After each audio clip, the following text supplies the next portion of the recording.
Hello, students. Hope you have a good day ahead. Up till the previous class, we had gone through the properties, some of the properties of the colloidal solution, one being the colligative property, then the Tyndall effect, also the color of various colloids. Today's class, we will discuss some basic main topics of colloidal properties, one being the most important one, Brownian moment. So what is this Brownian moment, or how does this actually is what as we say as the colloidal property? How can we say it as a basic colloidal property? See, we know that the colloids are very small sized particles, right? When we see this colloid under a powerful microscope, when we see it in with the help of an ultra microscope, you might have known up to now that ultra microscope was a concept, was a device which was actually first a concept, then actually was a made into a device by Zsigmondy with the help of what he studied on the basis of Tyndall effect.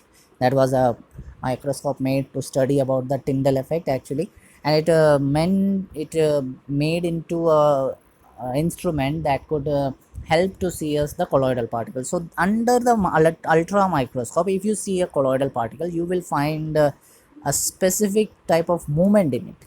This is a colloidal particle. You can say it is not staying at a particular position. This is, if this is the colloidal particle, if this is the colloidal particle, it is not staying at a particular position. It is just moving here and there in a zigzag manner. It is moving here and there with a zigzag pattern. It is moving in a zigzag pattern. Such a zigzag pattern was very first discovered under the colloidal under this ultra microscope by Robert Brown, the very famous scientist who discovered the nucleus. He is the same scientist who discovered the nucleus.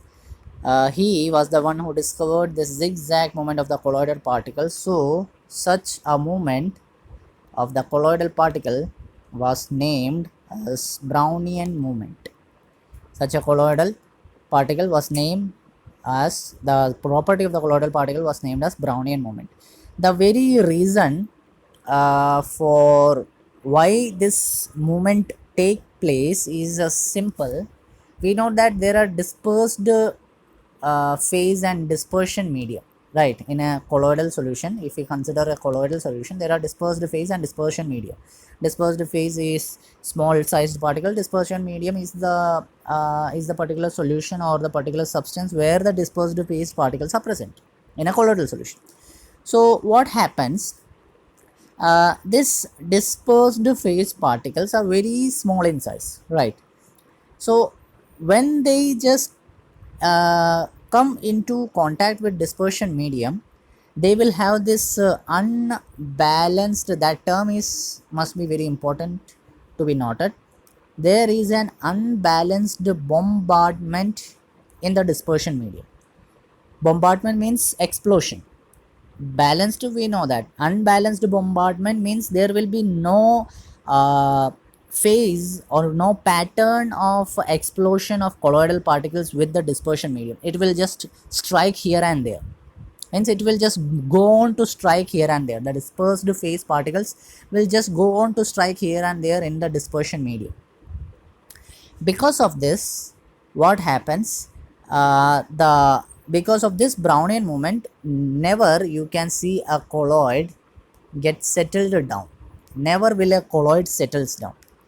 And if a colloid never settles down, then only we can say it as a colloid, because you have, if you are seeing a zigzag pattern, if you are seeing a zigzag pattern of a colloid in an ultra microscope, it is because the colloid is never settled down. It is unsettled. And that unsettlement of colloidal particles is the biggest reason and is the biggest responsible reason for the stability of salt. Whatever salt you take, solid salt, like for example gold salt, or you take as silver salt, any type of salt you take, or if you take a liquid salt, any type of salt you take, even the milk, sorry, not the milk, even the liquid salt which you take as example, all they are stable because of the unsettled colloid. So because of the zigzag movement, because of the Brownian movement, the colloid particles are stable in the salts. Okay, hope you understood this. Next property, charge on colloidal particle. So what is this charge on colloidal particle? Because we know that colloids are charged particle substances, we must always understand one thing, that colloid are charged substances. Okay, they have the charge present in them. They could be positive charged substance or they could be negative charged substance. It is some examples are given. Go through the examples. Basic examples only are given here. Hydrated metal oxide means metal oxide with hydrogen. Metal oxide, aluminum trioxide with hydrogen, L2O3XH2O. Chromium trioxide with X2O, Fe2O3 with X2O. These all are positively charged salt. Basic dye which has the basic nature, like methylene blue solution. It's a good example. Even our blood, which has hemoglobin present in it, the hemoglobin is actually positively charged salt. Also the salts of also the oxides, titanium oxide, uh, silicon oxide, or all these type of oxides are also a good example of positively charged salt. Negatively charged salt, some metals are a good example of negatively charged salt, like copper salt, silver salt, gold salt, all are examples of negatively charged salt. Some metallic sulfides, if hydrated metal oxides are positive charged, then metallic sulfide are negative charged. Arsenic sulfide, antimony sulfide, cadmium sulfide, all these are salts of negative charge. Acid dye, eosin, Congo red, they are actually used for preparing some chemicals. Okay, also soul of starch, gum, gelatin, clay, charcoal, all these are very good examples of negatively charged salts. So how or what is the reason about this salt particles having negatively charged salt? There are many reasons actually. There are many reasons. One of the reason being electron capture by the metals. Another reason being preferential absorption of ions, means ions of a solution absorb only particular type of substance or only particular type of ions. It can be anyways, and thus by this preferential absorption they could also form an electrical double layer. Okay, there are so many reasons but for the sake of syllabus you need to understand one reason thoroughly, which is this one: preferential absorption of ions. Preferential absorption of ions from solution or due to the formation of electrical double layer. What is this, or what do you understand by such a concept? See, preferential absorption is the main accepted reason that a colloidal particle is having a particular charge. Okay, so what is this preferential absorption, or what does this preferential absorption means? It's simple. See, if we have a colloidal solution present in us in a particular container, if we have a colloidal solution, there will be many type of particles present in it, different type of particles, because we know that colloidal solution is an aggregate. Aggregate means there can be many ions, many type of ions present in it. So we will understand it with two examples about the charge. If I take silver nitrate solution into a solution of container which has potassium, which has potassium iodide present in it, then in this case the dispersion medium is potassium iodide, right? So here, not in all case it happens, but here what happens, the silver nitrate when enters into the potassium nitrate solution, it will get adsorbed the silver iodide. You can see the solution, it is a displacement reaction, so we will get here silver iodide. This silver iodide will be adsorbed by the negatively charged particle of iodine. This will be adsorbed by the negatively charged particle of iodine of the dispersion medium. Similarly, if we take it in another way, we are taking in the container we have silver nitrate and we are taking potassium iodide into it. We are taking potassium iodide into it. The substance, the result will be the same. We will get silver iodide, but being the dispersion medium is silver nitrate, we will always get means in this particular scenario we will get silver ion as this adsorbed over silver iodide, and this will be a positively charged particle because of what particle is adsorbed over the product. Through that we can say what is the charge of that particular colloid. Here positively charged silver ion is over the silver iodide product, so we can say it is a positively charged particle. In the previous example it was iodine ion over the silver iodide solution, so we can say that was negatively charged particle. Okay, another example if we take, suppose if we have ferric chloride, or we can say as iron chloride. If we have this ferric chloride and if this is added to hot water, we are adding it to the hot water, and when we add it to the hot water we see that here iron is somewhat more having upper hand, so we here will get hydroxide solution of iron with the positive charge particle of iron. I told you in the earlier example it will not take in always in a similar manner, that the always the dispersion medium substance will always be in the right hand side. It is not in that way. Okay, it is another concept. So more just if you keep apart the concept, so here you will get a positively charged particle.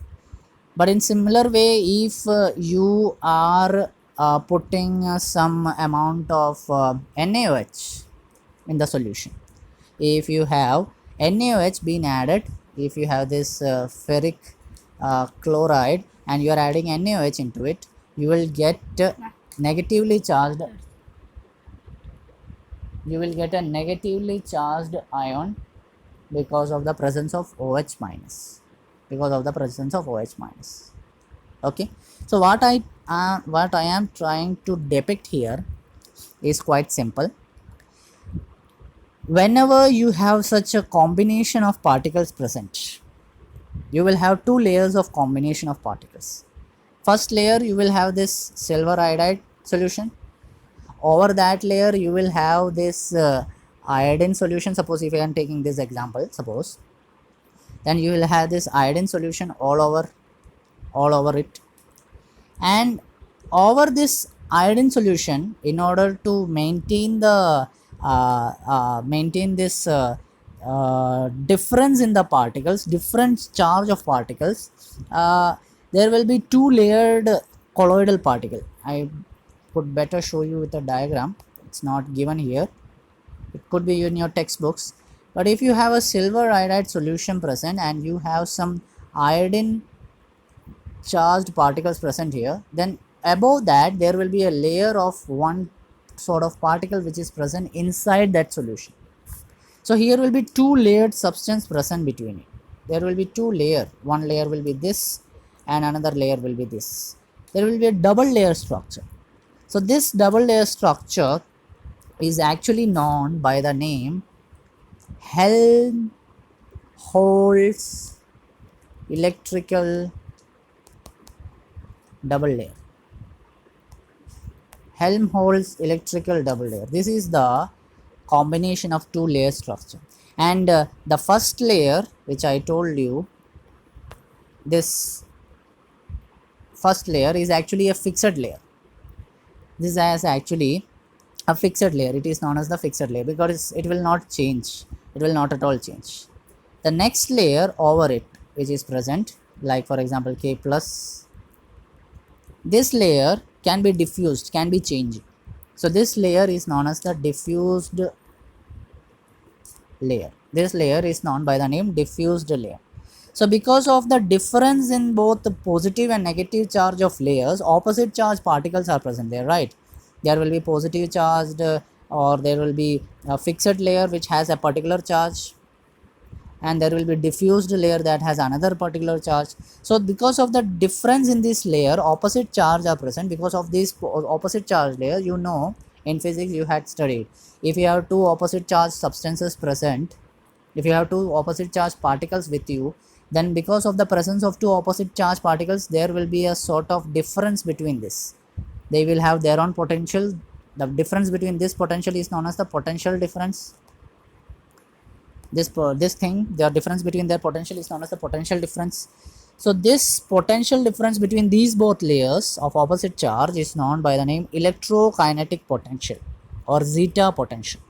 That potential difference is known by the name electrokinetic potential, or you can say it by the name zeta potential. Actually, this zeta potential is also responsible for the stability of the solid. This zeta potential is actually or also is the main responsible thing for the stability of the solid. If the zeta potential is not at all stable, what would happen is the solution might lose its uh, aggregating property, and it might, because of this losing of this aggregating property, it might, the stability of the colloid might lose away and it won't be colloid anymore. So this zeta potential is the one that is helpful in maintaining the stability of the solid. Okay, any type of solid that we take, the stability is maintained because of this zeta potential. I hope you understood the concepts. That's all for today. In the coming class, we will discuss more and more properties of colloid. Thank you. Have a nice day and stay safe.